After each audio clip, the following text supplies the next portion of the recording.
Hi, I'm Eric Snow, Vice President of Marketing, Sales, and Entertainment, and today we'll make homemade soft pretzels.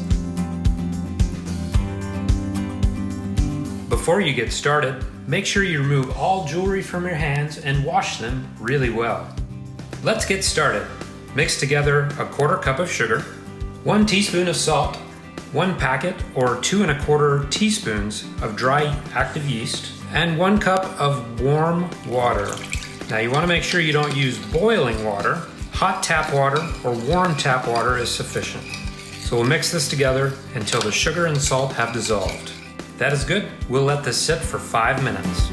5 minutes has passed. You can see the mixture is nice and bubbly, and I can smell the yeast really working. Now we'll slowly mix in 2 1/2 cups of all-purpose flour. Now we want to do this until the dough is nicely well formed, is not too sticky, but not too dry. You may find that you need to use a little less than 2 1/2 cups or a little more. Still a bit sticky, so we'll add more flour and mix in. All right, that's pretty good. We'll mix the rest when we need it together here in a moment. So we're gonna clean our place, wash our hands, because now it's time to knead the dough. Okay, I've washed my hands and now I have a clean, floured surface that I'm gonna turn the dough onto, and we'll knead it for 3 or 4 minutes. To do so, fold it back and push in with your weight. Now you may find the dough might get sticky. Just add some flour so your hands don't stick to it. Now I'm finding the dough to be a bit stickier than what I like. I should have added more flour earlier, but you can correct this in the kneading process. All right, so now we have a nice firm ball of dough that's nice and elastic, not sticky, and ready to rise. Okay, we've cleared the place again. We now have a nice new clean bowl. We're going to add just a little bit of olive oil. And now we'll take our ball of dough, rub it around in that olive oil, make sure it gets spread throughout the bowl. This will prevent the dough from sticking when it rises over the next hour. And now we'll cover the bowl in plastic wrap and place it in a warm place until the dough doubles in size. This should take about an hour, but if it's cooler in your house, it may take longer. Okay, it's been an hour. You can see that the dough has doubled in size, so we're going to remove the plastic wrap.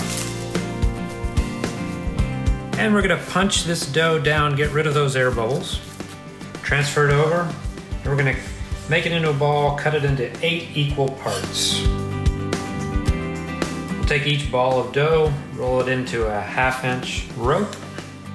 All right, to create your pretzel, put it in a U shape. We're gonna cross over twice, pinch that together, then come back and pinch there.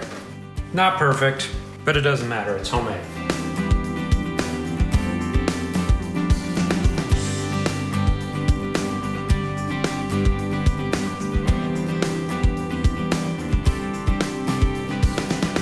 The oven is preheated to 400 degrees. I have 7 cups of water boiling, and I'll add a 1/2 cup of baking soda. Ooh, overflowed a little bit, that's okay. The baking soda is what helps make the pretzels turn brown when you bake them. So I'll put each pretzel in for about 30 seconds. So remove one, put the next one in immediately, and we're gonna salt the one that just came out of the water. You want to be pretty generous with your salt. Now if you prefer to do a dessert pretzel, you could forego the salt. Then once you bake them, you can shake them in a sugar and cinnamon mixture, maybe mix it in a frosting.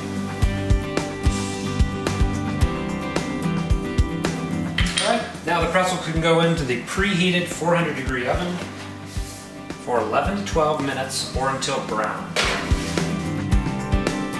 12 minutes has gone by, and I believe the pretzels are ready to be pulled out of the oven. Don't those look good?